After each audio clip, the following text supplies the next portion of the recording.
दोस्तों मैं मन और बुद्धि का डिफरेंस जैसा कि आपको बता रहा था उसके आगे का कैरी ऑन करता हूँ। कुछ पॉइंट्स और समझ लीजिए। मन की चाल स्लो है। जो भी काम हम मन से करते हैं, ठीक है, उसमें ध्यान लगता है, वो चाल स्लो है। तो वो काम हल्के हल्के होता है और उसमें कोई अर्जेंसी नहीं होती है, ठीक है, बहुत धीमे धीमे निपटता है। क्योंकि मन की चाल स्लो है, वो समय की ताल में ताल मिला के मन चलता है। तो कोई भी काम होगा आप बहुत ध्यान से करोगे, फोकस से करोगे, तो उसमें टाइम लगता है, ठीक है। और बुद्धि की चाल बहुत तेजी की है, बहुत फास्ट है, बहुत अर्जेंट है। उसको हर काम बहुत अर्जेंट लगता है बुद्धि को। उसको ये लगता है कि सब कुछ जल्दी जल्दी कर लूं, कहीं कुछ रह ना जाए, कहीं ये ना हो जाए, कहीं वो ना हो जाए, बहुत सारे काम मेरे रह ना जाए। ये बुद्धि को हमेशा लगता रहता है। मगर मन के साथ ऐसा कुछ नहीं है। वो एक जगह बैठ गया तो बैठ गया, पूरी दुनिया भूल के बैठ गया। बस उसका वहीं पे बैठना, जो भी बैठ के वो कर रहा है वो ये सब कुछ उसके लिए जरूरी, और कुछ जरूरी नहीं है, ठीक है। मन एक ही जगह ध्यान से बैठा बैठा रह सकता है, ठीक है, उसको कोई अर्जेंसी नहीं है। तभी तो एडिसन 27 दिन तक लगातार लेबोरेटरी में बैठ के आविष्कार करता रहा। इतना ध्यान में डूब गया, उसको यही नहीं पता है कि खाना खाया नहीं खाया, डूब गया इतनी गहराई में।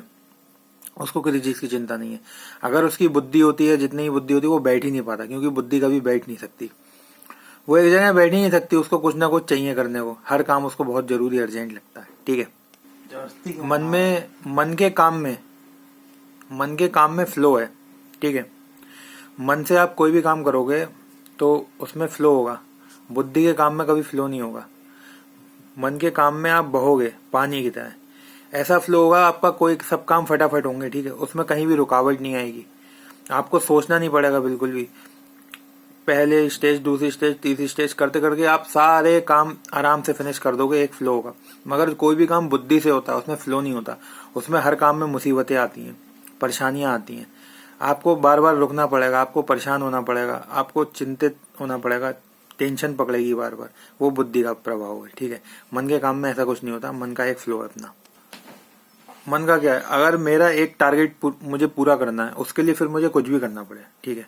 शाम दाम दंड भेद, जैसा कि दोस्तों मैं आपको बता रहा हूँ, मैं कृष्ण की साइकोलॉजी बोलता हूँ और अंतिम साइकोलॉजी बोलता हूँ, क्योंकि कृष्ण अंतिम लेवल के व्यक्ति हैं और अंतिम साइकोलॉजी बताते हैं।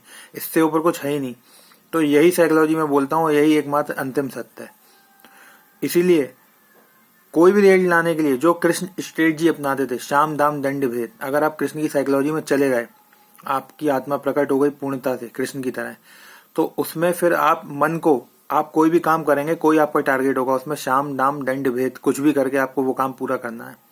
उसके लिए फिर आपको कुछ भी करना पड़े, कुछ भी, वो फिर नहीं देखा जाता। अगर मेरा टारगेट युद्ध जीतना है तो फिर मुझे उसके लिए छल कपट कुछ भी करना हो तो वो युद्ध मैं जीत के रहूंगा, ठीक है। ये है मन। बुद्धि ऐसा नहीं कर सकती, क्योंकि बुद्धि के बीच में लाभ हानि, पाप पुण्य, अच्छा बुरा, कहीं ऐसा ना हो जाए, ये वैसा ना हो जाए। और युद्ध के मैदान में अर्जुन भी तो कृष्ण को यही तर्क दे रहा था, ये मेरे भाई हैं, ये मेरे चाचे हैं, मामे हैं। उसकी बुद्धि ये बार बार विचार बच रही थी, और कृष्ण बार बार उससे कह रहे थे कि जब तू युद्ध लड़ने आया था तब ये तेरे चाचा मामा नहीं थे, तब ये तेरे दुश्मन थे, ठीक है। और अब जब युद्ध चालू हो गया तो ये डर पकड़ गया, तो तुझे चाचा और मामा याद आना है। ये मेरे भाई हैं, मेरे चाचा हैं, मेरे मामा हैं, ठीक है। उससे पहले भी ये तेरे, युद्ध से पहले भी ये तेरे दुश्मन थे, और अब युद्ध शुरू होने वाला है तब भी ये तेरे दुश्मन है। ये जो तेरी बुद्धि ने पकड़ रखा है ना डर, ये उसकी वजह से तुझे ये बातें याद आ रही हैं। ये चाचा है, मामा है, भाई हैं, मारे जाएंगे। ये तेरे पहले भी दुश्मन थे, ये तेरे आज भी दुश्मन है। ये सब बुद्धि का व्यक्तित्व है। लेकिन मन को इन चीजों से मतलब नहीं है। मन को सिर्फ जीत से मतलब है, और वो जीत सुनिश्चित करता है।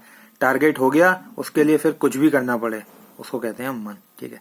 तो दोस्तों अब आप काफी समझ चुके होंगे कि मन और बुद्धि क्या है। मैंने काफी कोशिश करी है समझाने की।